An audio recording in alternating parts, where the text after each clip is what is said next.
Осыған дейін жасамаған ерекше тағам дайындап отбасыңызды қуантқыңыз келсе, сізге дәл осы рецепті ұсынамын. Бұл тағам уақыттарыңызды керемет үнемдеуге көмектеседі. Жаңа жылдық дастархандарыңызға дайындап отбасыларыңызды қуанта аласыздар. Әсіресе ер адамдардың жүрегін жаулап, қайтадан көбірек мөлшерде дайындап беруіңізді сұрайтын болады. Бейнені соңына дейін қарап менімен бірге дайындаңыз. Ол үшін бізге кез келген осындай тартылған етіміз қажет. Менде бұл жерде сиыр еті.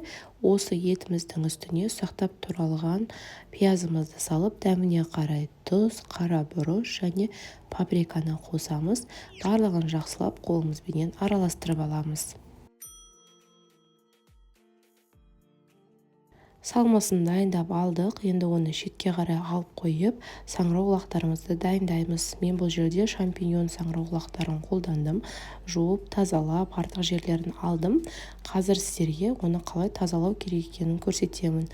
Осындай аяғын алып тастаймыз және мына жерде көрсетілгендей етіп, шеттерін ақырындап пышақпенен кесіп алуға тырысамыз. Бізге саңырауқұлақтың тек қана осындай қалпағы, яғни басы ғана қажет болады. Қалған артық жерлерінің барлығын алып тастаймыз. Мынадай ортасында көрсетілген қап-қара болып тұрған жерлерінің барлығын осылай пышақпен қыру арқылы тазалап, барлығын алып тастаймыз. Бұл бізге қажет емес. Егер қалдырғыларыңыз келсе, онда қалдырсаңыздар да болады. Ондан ешқандай дәмі өзгермейді. Ал мен барлығын осылай тазалап алып тастадым. Екінші саңырауқұлағымызды да дәл солай тазалаймыз.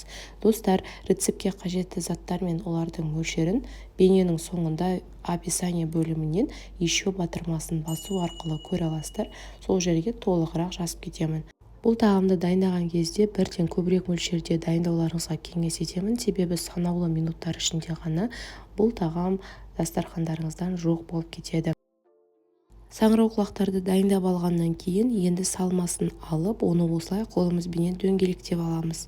Дөңгелектелген салмамызды саңырауқұлағымыздың үстіне осылай салып орналастырып шығамыз. Барлығын дәл осылай қайталаймыз. Сіздер менің каналыма тіркелмеген болсаңыздар, тіркеліп алуларыңызды сұраймын. Себебі апта сайын тұрақты түрде жаңа сенімді видео рецептермен бөлісемін. Және бұдан бөлек каналымда көптеген пайдалы рецепттер бар, соларды да көре аласыздар. Біздің саңырауқұлақтарымыз дайын, осындай өте әдемі болып шығады. Енді оны өзімізге ұнаған кез келген форманың ішіне орналастырып, және бетіне ірімшігімізді салып аламыз.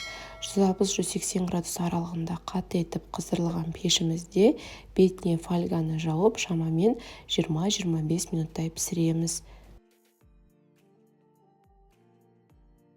Міне осылай біздің саңырауқұлақтарымыз өте тез әрі оңай дайын болады. Қазір сіздерге бетін ашып көрсетемін.